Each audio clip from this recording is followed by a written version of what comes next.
और अब देखिए हमारी खास पेशकश, बंगाल टू यूपी खेल करेंगे ओवैसी। मैं हूं आपके साथ आशा झा। बिहार में अपनी सियासी ताकत का लोहा मनवाने के बाद AIMIM के मुखिया असदुद्दीन ओवैसी के हौसले बुलंद हैं और अब अपनी जीत का कारवां बिहार के पड़ोसी राज्यों, खास करके पश्चिम बंगाल और यूपी में बढ़ाने की तैयारी कर रहे हैं ओवैसी। बिहार में ओवैसी को कामयाबी सीमांचल इलाके में मिली है, जो कि बंगाल से सटा हुआ है, और ऐसे में ओवैसी ने अब की बार बंगाल में अपना खाता खोलने और सत्ताधारी TMC की टेंशन बढ़ाने के लिए बड़ी तैयारी शुरू कर दी है। आपको एक रिपोर्ट दिखाते हैं।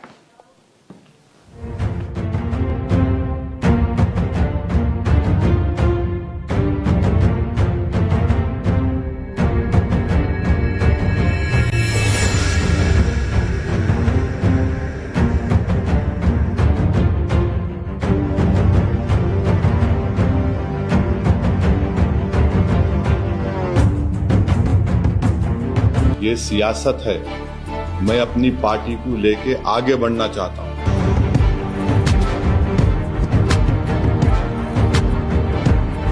मैं एक पार्टी का जिम्मेदार हूं। मेरे को अपनी पार्टी को जब लेके हम बिहार जा रहे हैं, उत्तर प्रदेश में काम हो रहा है शौकत साहब की क़यादत में। वो बिहार में जीत से गदगद भाईजान, अब बंगाल टू यूपी बड़ा गेम प्लान।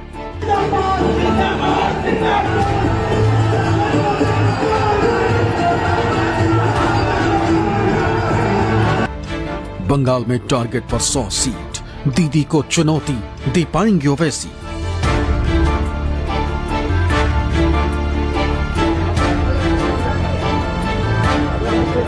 यूपी में अखिलेश का PDS समीकरण, सिंधमारी के लिए ओवैसी का भी मिशन।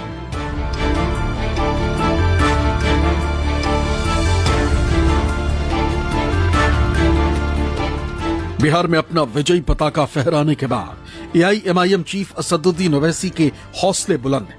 इसके साथ ही उम्मीदों का पतंग भी आसमान में उड़ने लगा है।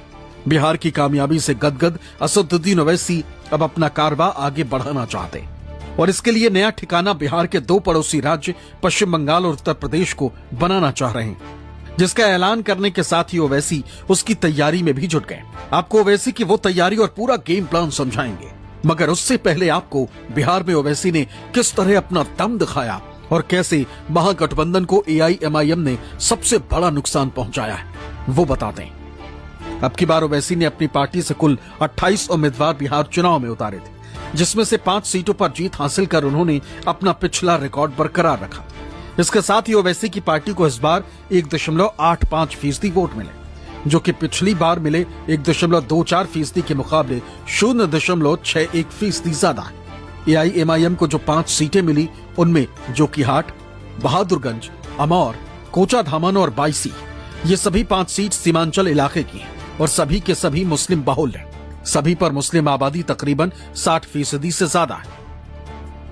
इन इलाकों में खुद ओवैसी चुनाव के दौरान कई दिनों तक एक्टिव रहे और धुआंधार रैलियां की। ओवैसी की आक्रामक रैलियों ने मुस्लिम वोटों को एकजुट किया, जिसके चलते AIMIM ने मुस्लिम वोटों को बांटकर RJD कांग्रेस को सीधा नुकसान पहुंचाया। सबसे दिलचस्प बात यह है कि AIMIM ने न सिर्फ 5 सीटें जीती, बल्कि 16 विधानसभा सीटों के रिजल्ट पर भी असर डाला, जिसमें 2 सीट किशनगंज के ठाकुरगंज और कटिहार के बलरामपुर में AIMIM उम्मीदवार दूसरे नंबर पर रहे, जबकि 14 सीटों पर तीसरे स्थान पर रहकर दूसरी पार्टियों का समीकरण बिगाड़ने में अहम भूमिका निभाई। दिलचस्प ये कि 28 में से 9 सीटों पर AIMIM को जीत हार के अंतर से ज्यादा वोट मिले। इसमें से 8 सीटों पर महागठबंधन के प्रत्याशी को सीधा नुकसान हुआ और हार का सामना करना पड़ा। वहीं 1 सीट अररिया में JDU की शगुफ्ता अजीम की हार में AIMIM के मंजूर आलम फैक्टर को अहम माना जा रहा है। परफॉर्मेंस की बात करें तो AIMIM का स्ट्राइक रेट महागठबंधन के दलों से बेहतर रहा। AIMIM का स्ट्राइक रेट जहां 17.86% रहा, वहीं RJD का 18.18%, जबकि कांग्रेस का स्ट्राइक रेट महज 10% रहा। सीमांचल में मजलिस के 5 अराकीन असेंबली की कामयाबी और मुख्तलिफ सीमांचल के असेंबली हल्के जात में 80-80 हजार वोट हासिल करना, 50 हजार वोट मजलिस को मिलना, वो क्या कहता है? जो गूंगे, अंधे और बहरे हैं सियासी तौर पर, मैं उनसे कह रहा हूं, ये एक अवाम के एक इनकलाब का आगाज है। अगर तुम इस इनकलाब का साथ ना भी दो, तब भी ये इनकलाब कामयाबी के मंजिलों को छू कर रहेगा इंशाअल्लाह ताला। अब सीमांचल की आवाम जाग चुकी है। एक एक वोट जो पतंग छाप पर पड़ा है वो इसलिए पड़ा है क्योंकि उनको भरोसा है, एतमाद है और वो जानते हैं कि ये हमारी लड़ाई लड़ने वाली पार्टी है और ये कभी आपके मफाद पर समझौता नहीं करने वाली पार्टी है। तो खैर अगर वो आए न आए, इंशाअल्लाह ताला हम अपने कारवान को लेकर आगे बढ़ते रहेंगे।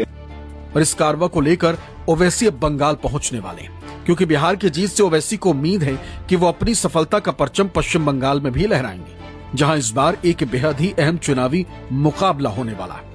बिहार की जीत ओवैसी को बंगाल के लिए क्यों बूस्ट कर रहा है, इसे ऐसे समझिए। एआईएमआईएम ने बिहार में जिन 5 विधानसभा सीटों पर जीत हासिल की है, उनमें से 4 किशनगंज जिले की, जहां तकरीबन 68% मुस्लिम आबादी, और बिहार का ये जिला पश्चिम बंगाल से सटा हुआ है, जबकि 5वीं सीट जोकीहाट भी बंगाल बिहार सीमा से ज्यादा दूर नहीं। ऐसे में जाहिर है कि ओवैसी की नजरें बंगाल पर टिकी हुई, और इसके लिए बिहार की तरह ही ओवैसी काफी समय से पश्चिम बंगाल में भी काम कर रहे हैं। एआईएमआईएम की बंगाल योजना 2019 के आम चुनाव के बाद तैयार की गई। उसके बाद 2021 के चुनाव में ओवैसी ने बंगाल में अपने दमखम दिखाने की भी कोशिश की थी। तब सीएम ममता बनर्जी ने उन्हें निशाने पर लिया था, जिसके बाद ओवैसी ने भी पलटवार किया था। হায়দ্রাবাদের একটা পার্টিকে ধরে এনেছে, সেই পার্টিটা আবার এখানে কয়েক টাকা জোগাড় করে বিজেপি টাকা দেয় আর বিজেপির টাকায় ওরা এটা করে যায়। দেখেছেন আপনারা, বিহারের ইলেকশনে প্রমাণিত হয়ে গেছে, অন্যান্য ইলেকশনে প্রমাণিত হয়েছে। হিন্দুদের কাছে গিয়ে বলবে ওদের খুব হিন্দু, মুসলিমদের বলবে ওই নেতাগুলোকে, সব মুসলিমরা নয়। टीएमसी को ये बात महसूस कर लेना चाहिए कि अब तो ये तो हमारी शुरुआत है,